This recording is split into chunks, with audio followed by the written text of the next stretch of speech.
Hiya, Donnie here. This is my dual review of TMNT episodes 11, Mouser's Attack, and 12, It Came from the Depths. Starting off with episode 11, which was definitely the more lighthearted one, probably to help us viewers shake off the intensity from episode 10. I noticed this one consistency issue, but amidst everything, I don't mind that much. After all, the turtles learned an important lesson, and we see the alliance that was meant to be. The Shredder and Baxter Stockman. Nearly everyone noticed the many references to the previous series, from Donnie's ringtone to Irma and the Mousers, which were pretty epic, by the way. I agree with y'all. All those references made the episode that much more enjoyable. That consistency issue is just this. How did the turtles not learn how quickly things can escalate after their showdown with the Shredder? I figured that lesson was part of the whole overconfidence deal, but to give the writers both some credit and the benefit of the doubt, maybe they wanted to drive that lesson home in a less life-threatening way. With the whole overconfidence deal in episode 9, the turtles learned that there are some things they aren't ready for. The Shredder and probably Dog Pound, at least for a while, are on that list, but the purple dragons, yeah, right. The turtles had to learn that even fights against unthreatening enemies could get real messy.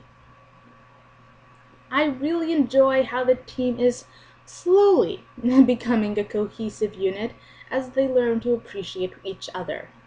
Leo and Raph learned that being the stronger fighters isn't the deciding factor in a successful mission, while Donnie and Mikey were reminded that you need to be flexible when, not if, a clever plan goes wrong.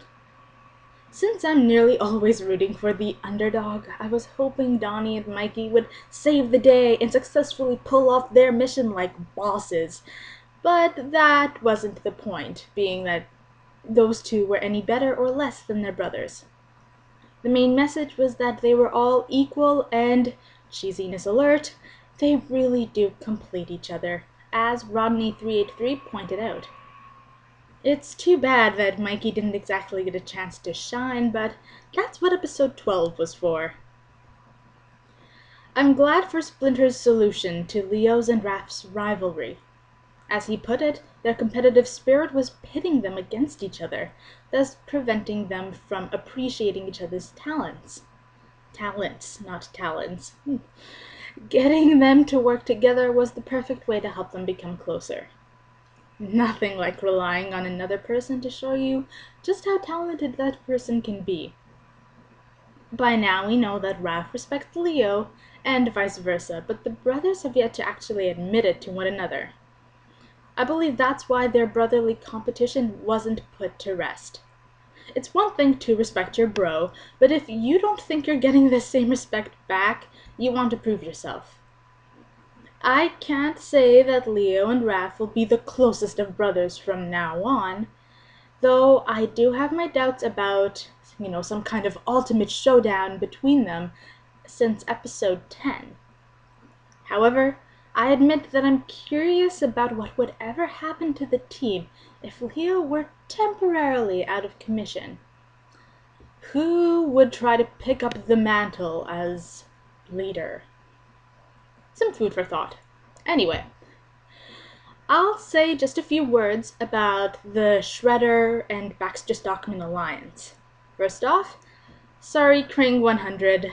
Hopefully things won't get worse for Stockman in this show. Secondly, I have to admit I was doubtful about the alliance happening because I didn't think Stockman had anything to offer the Shredder. Now that it's happened, I actually find myself sitting on the fence.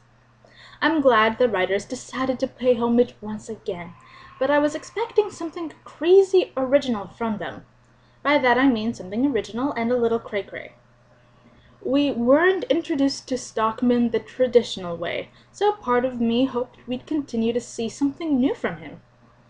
However, this Stockman is still, as I said, a fresh spin on an old take, so I'm not disappointed. As I said, neutral. Just on a quick side note, who else believes Stockman will give Zever some legs? I know Mark Rodriguez does. Anybody else? Anybody?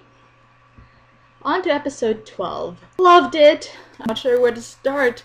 Leatherhead? The whole monster debate? Oh, it's too good, I can't handle it.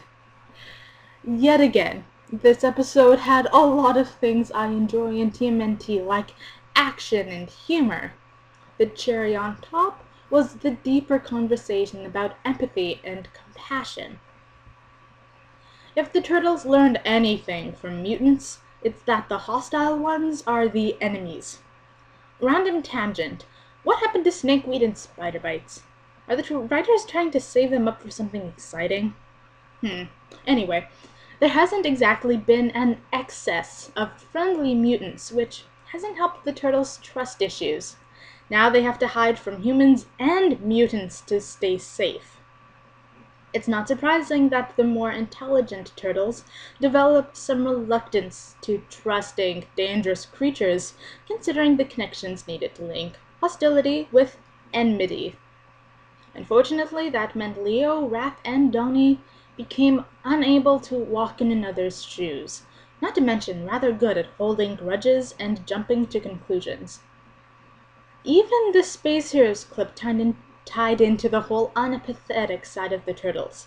The show promoted self-centeredness by defining humanity as the course of action that benefits the caretakers, not the ones receiving the care.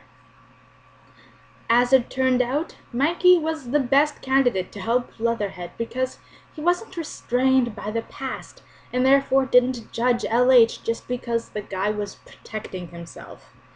Mikey saw LH for who he is, a mutant with nowhere to go. This is probably one of the rare times Mikey's inability to go from points A to B translates to wisdom, and most everyone was glad for that. It's great to see Mikey contributing to the team. Hopefully, Leo, Raph, and Donnie realized they shouldn't judge a book by its cover because that cover might be more similar to their own than they thought. Speaking of LH, I love this version of him. I cannot stress that enough. I shall also include him in my list of thought-provoking characters. He has a heart-wrenching backstory that left him with some serious bipolar issues. One minute he's quite kind and thoughtful, the next a vicious monster. It seems he has the same problem as the turtles did, and by that I mean he finds it hard to trust as well. However, his suspicions are mainly focused inwards. He doesn't think he is capable of living peacefully because his disposition will cause him to hurt an innocent or the hand that fed him, both of which are pretty terrible actions. I have to wonder, what happened? This is a bit of a tangent. What happened during the 6 months he escaped?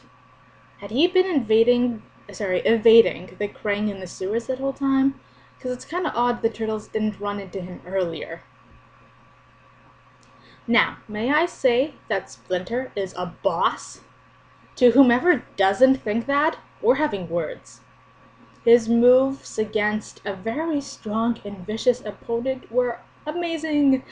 As Mark Rodriguez noted, Splinter was great at conserving energy.